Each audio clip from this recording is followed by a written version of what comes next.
S'il reste dans son domaine, là où Dieu l'a placé, il est à l'aise. Très calme. De mise la carte en bas, lorsqu'il est évangéliste, il frappe les gens pleurent. Ça ne lui concerne pas. Ce n'est pas son problème. Il dira pour l'amour de Sion, je ne me tairai point. Il la Bible bika.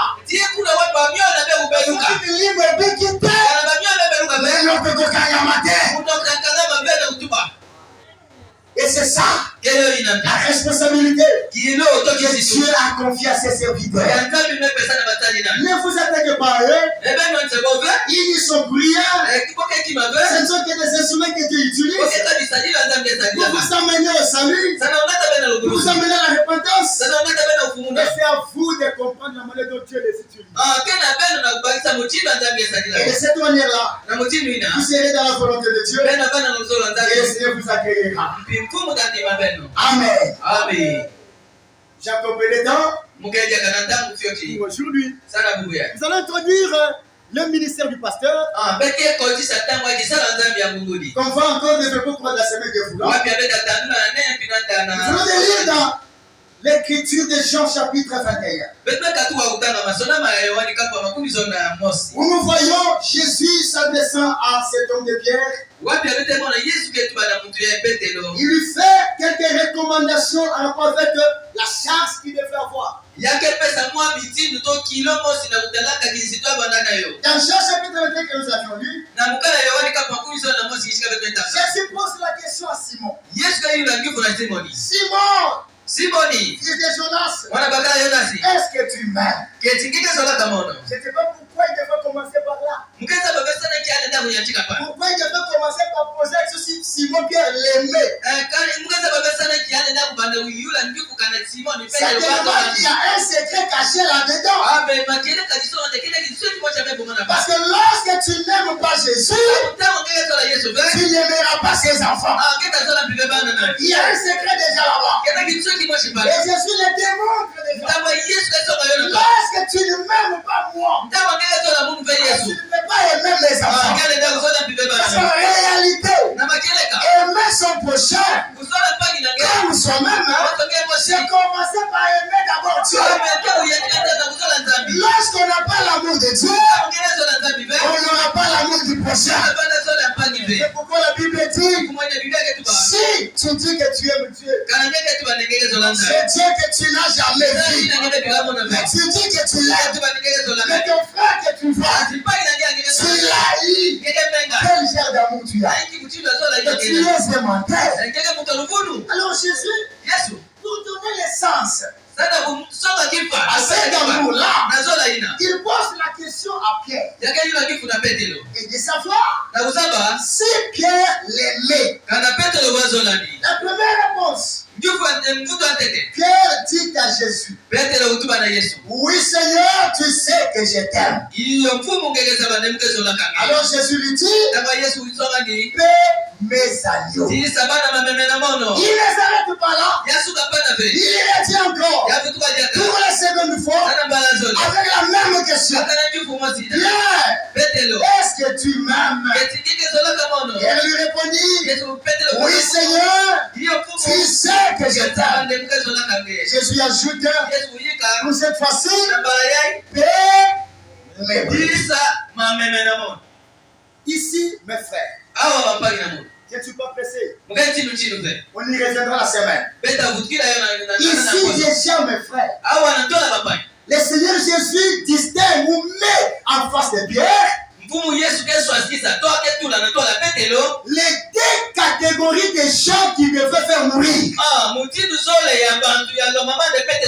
C'est-à-dire, un berger ne va pas seulement nourrir les brebis, mais il va aussi nourrir les agneaux. Et ce sont des animaux, les mêmes qui ont des capacités distinctes. Parce que les agneaux, ce sont encore des enfants qui n'ont pas encore la capacité, qui n'ont pas encore la maturité.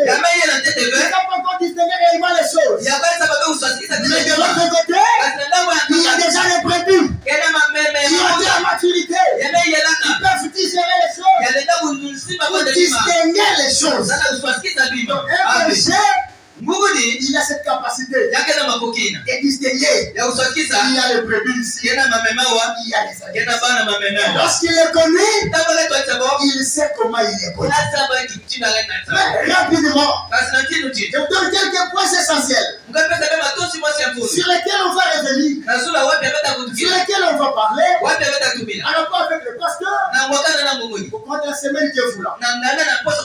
Avant de lire ce que nous mettons par là en rapport à ce sujet. Pour ceux qui notent, un pasteur, c'est un homme spécial. Ça, n'oubliez pas ça. Je l'ai dit en insistant. Tous ces gens ici, ils sont spéciaux dans leur domaine.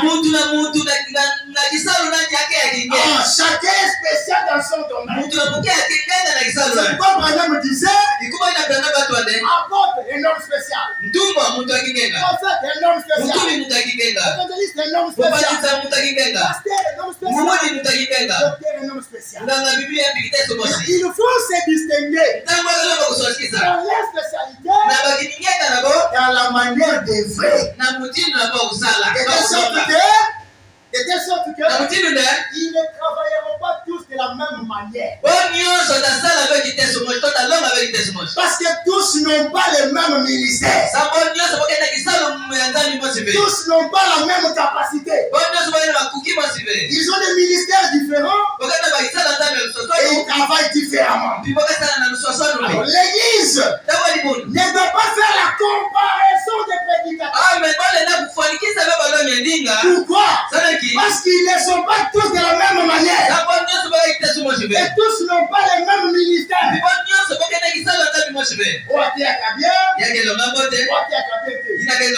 On n'arrive pas là. Cherchons d'abord à comprendre quels sont les ministères qu'ils ont. Et voyons maintenant comment ils travaillent les ministères que Dieu les a donnés. Parce que nous ne prêchons pas tous de la même manière. Nous comprenons ça? Alors je disais, un pasteur c'est un homme spécial. Il a été fait de manière à supporter les gens. On va détailler cela. Il est fait de manière à supporter les gens. Il réconcilie les gens sans se pencher d'un côté. Il a la charge de paître les brebis et les agneaux. D'où il doit avoir ce que nous appelons la déontologie pastorale. Non, la doctrine, c'est-à-dire les secrets pastoraux. Un pasteur, c'est un homme qui garde les secrets. Et lesquels qu'il a fait. Dieu l'avait conçu ainsi de telle manière que peu importe les degrés de la situation, il a le cœur de garder ça. Dieu l'a conçu de cette manière. Un autre ne saura pas. Mais lui, comme il a été conçu comme cela, il a cette capacité.